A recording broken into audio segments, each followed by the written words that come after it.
Unidade 2, Filosofia Moderna. Aula 4.1, Conteúdos.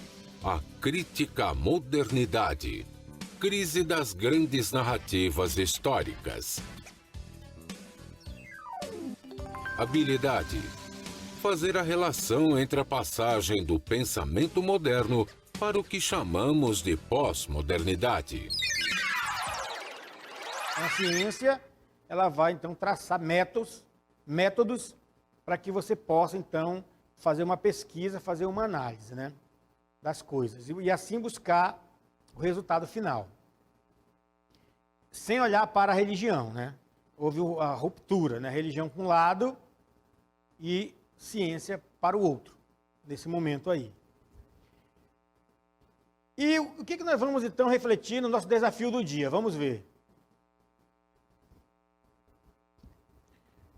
Ó, nós vimos no início,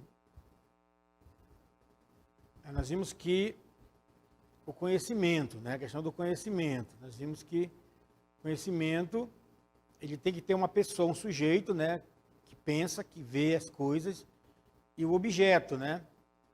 Qual é o papel do sujeito, né, esse ser pensante, né, nós, né, no mundo de hoje? Então, quem é a pessoa hoje? Qual é o nosso papel no mundo de hoje? Diante das experiências, diante das ideias, né, diante das reflexões, diante da realidade que nos é colocada. Qual é o nosso papel nesse mundo hoje? Então, essa é a pergunta, né, que vai transcorrer toda a nossa aula do dia de hoje, tá bom? Feito esse momento, então, do desafio, né? Qual é o papel? Você que está aí na sala agora, né? Vocês estão hoje, né, vocês estão aqui no terceiro ano do ensino médio, vocês estão finalizando uma etapa do ensino que nós chamamos de educação básica. Não é isso? Estão finalizando aí. Qual é o papel de vocês, do sujeito, do estudante do ensino médio? Para que você está se formando no ensino médio? Essa é a pergunta, né, que nosso desafio vai nos trazer. Não é uma coisa distante, é uma coisa agora, né, para a gente pensar nisso aí. E aí a gente vai ver, então, eu vou trazer aí algumas ideias, algumas reflexões, até de alguns filósofos também, para a gente problematizar essa questão. Elas não vão nos conduzir a nossa ideia, a nossa vida. Elas vão nos ajudar a pensar. Por isso é importante concordar, é importante discordar, é importante construir a sua própria ideia, mas sempre pegando, né, esses clássicos, essas ideias de pensadores, né, que estudaram e que pensaram essa realidade antes de nós, né? Antes de nós. Nós vamos, então, atrás da poeira, né? O pensamento, nós estamos sempre indo atrás da poeira daqueles que deixaram para trás, né? Eles já passaram. Nós vamos aqui, no meio dessa poeira, que eles vão deixando, nós vamos nos encontrando e vamos construindo novas ideias. Então vamos lá, vamos começar falando aí um pouco da questão da ciência e a modernidade. Aqui houve uma crítica, né? Houve uma crítica. Por que uma crítica?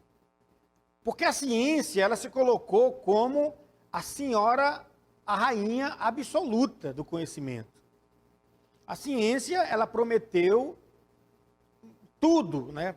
Ela prometeu que ia resolver o problema da humanidade. Então, pessoal, gerou o quê? Os pensadores mais modernos e contemporâneos, principalmente, eles começaram a colocar uma crítica em torno da modernidade.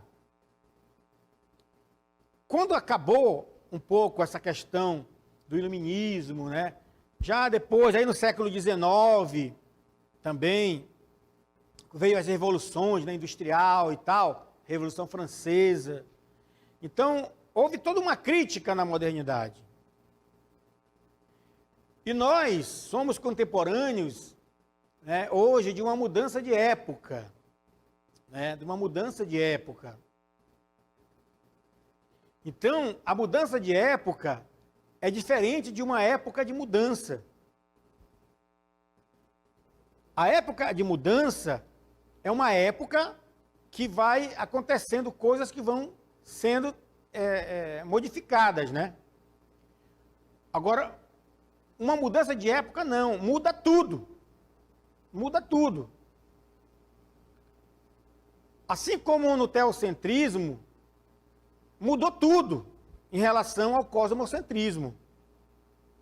Quando se colocou Deus no centro, mudou tudo.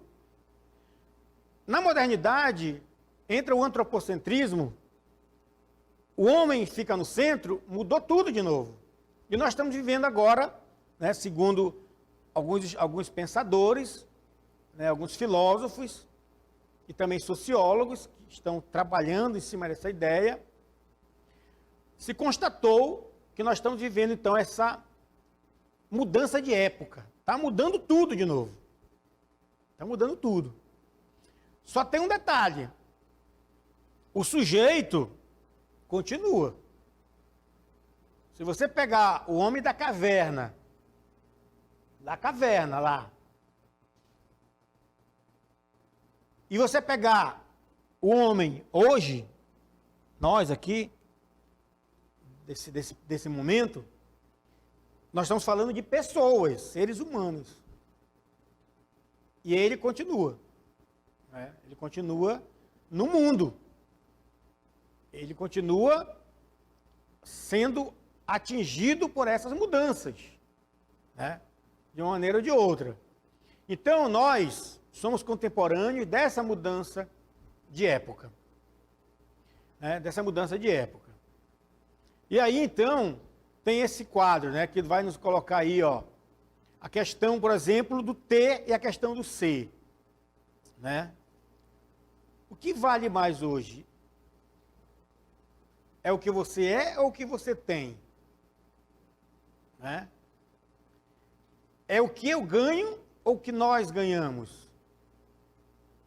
Então vejam vocês aí, que são questões... Quando eu falo do ter, eu estou falando de uma realidade, né? E quando eu falo do ser, eu estou falando de uma outra realidade. Então eu sou. Você me olha pelo que eu tenho ou pelo que eu sou? Diante dentro de uma sociedade, quando acontece um fato numa sociedade, numa cidade, é eu só que ganho ou nós todos ganhamos? Uma coisa boa, por exemplo, né? Então, pessoal, nós estamos dentro desse contexto aí, do eu e do nós, né? Do eu e do nós. E aí, eu já vou trazer aqui para vocês, é um grande pensador, sociólogo francês, chamado Alain Touraine, que ele fala da superação entre razão e sujeito. Então ele escreveu esse livro aí, ó, A Crítica da Modernidade. Nesse livro, ele vai falar então que hoje há uma separação entre a razão e entre o sujeito, ou seja, o ser e o ter. Né? Então, essa separação entre razão e sujeito, ela vai trazer grandes consequências para as sociedades. Ela vai trazer grandes consequências para o sujeito histórico. Né? Quando se separa a racionalidade e separa-se o sujeito, há uma ruptura entre aquilo que eu sou e aquilo que eu tenho. Então, essa separação, o Touraine vai dizer que ela é crucial para esse período moderno aí. Porque ela vai separar também sujeitos de sujeitos. Vai influenciar o mundo do trabalho. Aqueles que pensam e aqueles que apenas executam o trabalho pesado. Vai entrar na educação, aqueles que podem e têm direito de ter um nível superior e aqueles que não precisam ter um nível superior. Toda essa mentalidade, ela está voltada nessa separação entre razão e sujeito. Vejam vocês que a questão é profunda.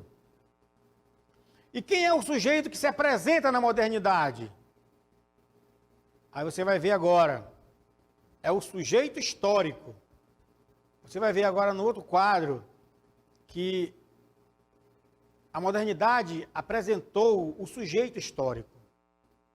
Que o sujeito, ele está na história. E ele precisa fazer a história acontecer, né? Ele não é submisso. E ele não é também condicionado pelos acontecimentos históricos. Ele é protagonista da história. Ele é protagonista da ação, né? E aí nós temos, então, a questão de olhar qual é o papel desse sujeito. Então vamos ver aí, ó. A ideia de modernidade, nós vimos, né? Ela substituiu Deus do centro da sociedade pela ciência. Não foi isso que nós falamos? O teocentrismo, né? Então, deixou. Agora é antropocentrismo. Agora é ciência. Deixando as crenças religiosas para a vida privada. Então, o sujeito, ele está no centro, né? O sujeito, e os objetos, então, eles estão fazendo parte ali de alguns aspectos da vida do sujeito. A vida religiosa, por exemplo, a crença, não perdeu, não acabou, não foi extinto, eliminado, né? Tanto é que até hoje nós temos aí as crenças, as religiões, etc. Mas a questão é, ela ficou num canto aí, colocado para o sujeito, né? Dentro da sua vida privada. Então, o sujeito escolhe ou não, né? Ele segue ou não esses padrões religiosos. Agora, o que tá colocado para o sujeito, e aí vem essa ruptura, né? É de que maneira a racionalidade humana está conduzindo a sua própria condição humana na história. A racionalidade humana, através da ciência, ela está produzindo efeitos positivos para manter e preservar a vida, a integridade do sujeito? Então aí é que é o ponto, né, da questão, do papel do sujeito histórico, né? Só que os críticos da modernidade, eles vão dizer que não, que a ciência, ela não conseguiu, ela não fez o seu papel, ela não fez o seu dever de casa, como deveria ser feito, né? É claro que ela fez muita coisa, mas quando você olha para trás, o do hoje, você vê que muita coisa que ficou para trás, já fazendo uma releitura histórica, foi conduzindo o ser humano não para a liberdade humana. A gente vai ver agora, nesses outros pontos que a gente vai tocar aqui com vocês, ó. Vamos lá, continuando. A ideia de modernidade está, portanto, estreitamente associada à ideia de racionalização, que eu falei, né? Esse é o grande... O que a racionalidade humana está fazendo? Né? O que a razão... Quando eu falo razão aqui, racionalidade, racionalização, nós estamos falando do sujeito, né, que pensa a vida humana. Né? Aí, no caso, a própria ciência entra, é um sujeito. Né? Então, o que está acontecendo com essa pessoa? O que está acontecendo com a sua razão? O que está acontecendo com a sua memória? O que está acontecendo com as suas percepções? Com a sua imaginação? Com a sua intuição? Com a sua força de vontade? Com seus sentimentos? Então, é o sujeito, né? É o sujeito. Então, quem fez essa primeira crítica, que levantou esse problema da razão, foi o sociólogo, né, Alain de Touraine. Agora eu quero apresentar para vocês um outro pensador que também deu uma contribuição muito grande nessa crítica da modernidade. Só que esse pensador que eu vou apresentar para vocês, ele agora vai além, né? Por quê? Porque ele pega essa crítica, todas as críticas que estão sendo feitas, né, com relação à modernidade, e ele vai olhar o que aconteceu na história, né? E ele vai fazer uma análise filosófico-sociológica desses acontecimentos. E o que isso contribuiu para a vida do sujeito, a vida do ser humano, a vida dos povos e das nações, né? Só que aí ele vai, na análise que ele fez, saiu até um livro que eu vou mostrar para vocês, ele fez então uma crítica, e nessa crítica ele colocou a palavra crise. Esta sociedade está em crise. Por que ela está em crise? Porque todas as narrativas históricas desse período entraram em crise. Então o que ele disse? Vamos ver aí, ó. A obra dele é essa aí, ó, A Condição Pós-Moderna. O nome dele, Jean-François Lyotard. Lyotard, ele fez, então, esse estudo, que saiu essa obra, chamada Condição Pós-Moderna. Quem quiser adquirir, você pode ver na internet, leia esse livro, é muito bom, para entender um pouco tudo isso. E ele faz a seguinte provocação. Ele vai dizer,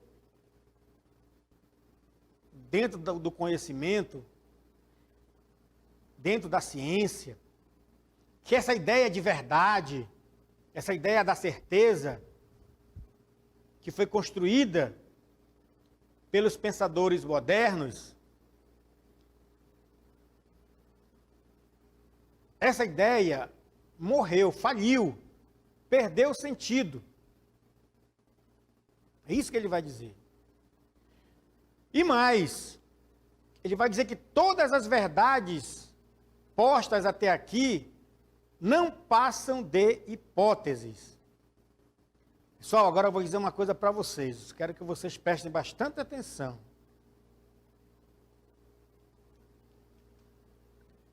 Quando ele fala que isso foi posto aqui, faliu, ele quer dizer o seguinte: tudo que vocês aí na sala, você que está lá atrás, aqui na frente, dos lados, todos vocês aí na sala, o professor de vocês que está aqui na frente, todos vocês, tudo que você pensa até hoje, que você acredita como verdade, a Revolução Francesa, a Revolução Industrial, o Tiradentes, tudo isso, descobrimento do Brasil, tudo isso são apenas, que eles criaram, foram apenas hipóteses. Hipóteses. Nada é certeza absoluta. Ou seja, apaguem da memória de vocês essas ideias mirabolantes da ciência e do conhecimento que foi construído pela modernidade, porque essas ideias mais nos enganou do que contribuiu para a nossa racionalidade. É uma provocação, né? É para deixar a gente aqui, e ele fez isso. E mais, vamos ver aí, ó. Vamos continuar. Todas as grandes narrativas entram em crise. Todas as grandes narrativas entram em crise. O que são grandes narrativas aqui? Toda a história. Todas as narrativas históricas. O que você aprendeu sobre o mundo é hipótese. O que você aprendeu sobre a história do Brasil, história do mundo, história geral, é hipótese. Sobre a vida e sobre o futuro, tudo é hipótese. Tudo isso não é mais garantia de certeza. Não é garantia de certeza. Então, essa é a chamada que o Lyotard, esse filósofo francês, vai fazer. Essas narrativas que nós aprendemos nos livros, a maioria delas, todas elas simplesmente são hipóteses. Nós não podemos acreditar como uma certeza absoluta. Jamais. Quais são essas narrativas históricas? Aí eu vou apresentar para vocês agora no próximo quadro.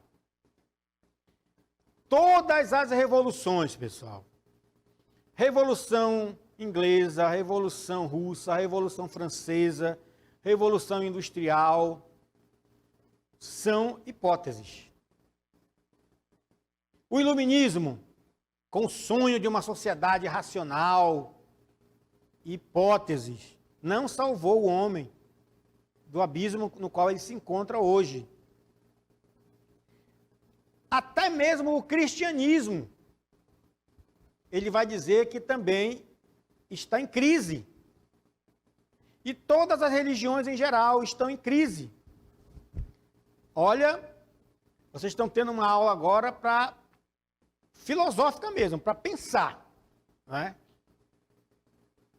Ele está colocando todas essas ideias em crise. Vejam vocês, ele não está anulando as ideias. Ele está dizendo que elas faliram. Foram ideias construídas, foram ideias vividas em determinado período histórico, mas essas ideias, elas não resolveram o problema da humanidade. Elas faliram. Faliu. Não resolveu. O mundo continua com seus problemas, desgraças, fome, miséria, pessoas morrendo. A ciência está aí, mas se você não tiver dinheiro para pagar, você morre. Isso não é racionalidade. Não é racionalidade. Você tem que fazer uma cirurgia, só para dar um exemplo. A cirurgia custa 10, 20, 30 mil reais. Eu não tenho dinheiro para pagar. Então, vai morrer. Que racionalidade é essa que a vida humana, o ser e o ter?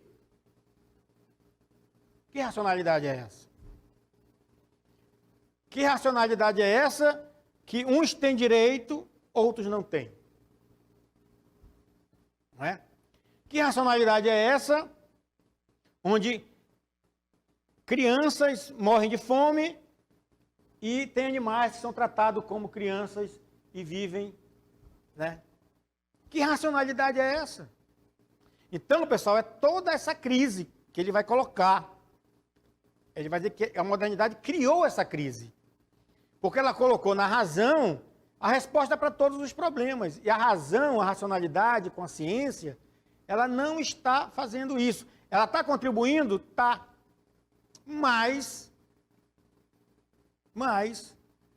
quando milhares de pessoas são colocadas numa câmara de gás, só porque são judeus, e são dizimadas, como Hitler fez no nazismo,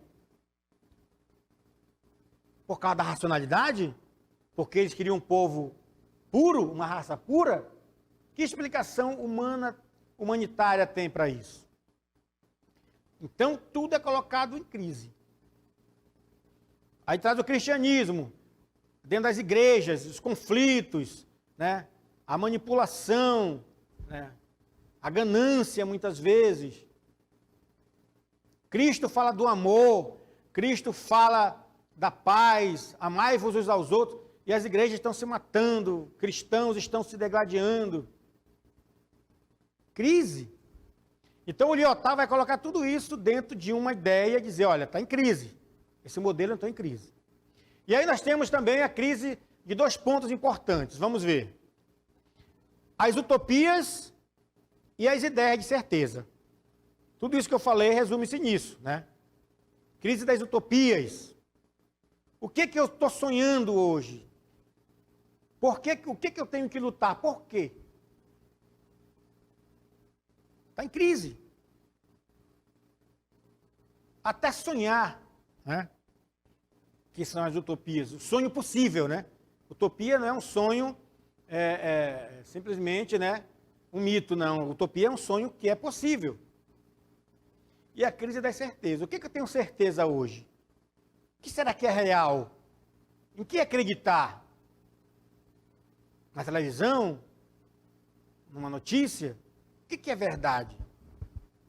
Então, está tudo em crise, segundo Lyotard, né? Veja bem que nós estamos pensando com a ideia do Lyotard, né? Do francês, do filósofo francês. Aí nós temos a questão do descobrimento da América. Aí vamos à crise da história, das narrativas históricas, né? O novo mundo. Que novo mundo, né?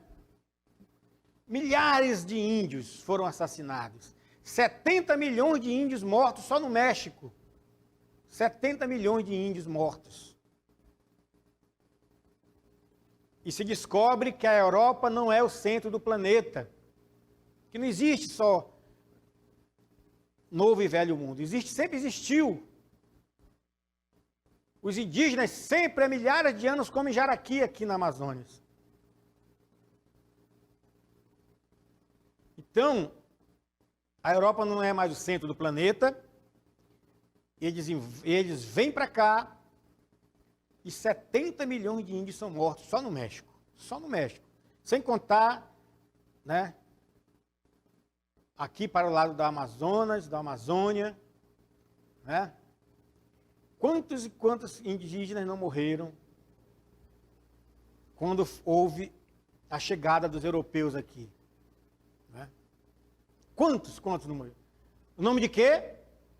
Da razão, da liberdade, né? Do mercantilismo, do lucro. Então é por isso que ele fala que está em crise. O lucro, o ter, colocou em crise porque ela não pensa mais no ser. O negócio é sério.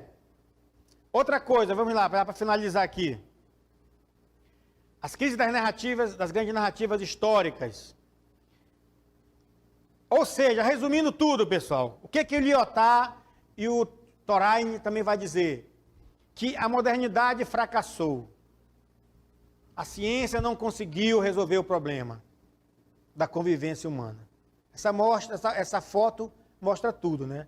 Só na África, quantas e quantas crianças não morrem de fome? Famílias. Pelas guerras, pelas doenças que poderiam ter sido curadas. Quantas e quantas crianças, jovens, idosos não morreram e não morrem até hoje? Então, fracassou. A ciência não conseguiu. E por fim, aí nós temos um dado estatístico, ó. Somos mais de 6 bilhões, nós estamos já de 7 bilhões de pessoas no mundo, né? Mais de 4 bilhões vivem abaixo da linha de pobreza no mundo hoje. Vocês sabiam disso? 4 dos 6, 7 bilhões, mais de 4 bilhões vivem abaixo da linha de pobreza no mundo. 800 milhões são crianças desnutridas, que morrem de desnutrição, falta de nutrientes no organismo, de comida. Porque a mãe não tem nem leite para dar para eles, do peito. 100 mil morrem todos os dias de fome. E a maioria é criança. E aí do lado você vê 2, 4, 6, 8. 8 pessoas que detêm o referente ao PIB de vários países do mundo. A riqueza desses 7 homens aí, esses 8 homens aí, ela equivale ao PIB de muitos e muitos países juntos no mundo. Cadê a racionalidade? Para que tanta riqueza na mão de poucos? E para que tantos milhões de pessoas passando fome, na pobreza? Fracassou. A modernidade fracassou. Então, pessoal, aqui eu finalizo essa parte da aula, né?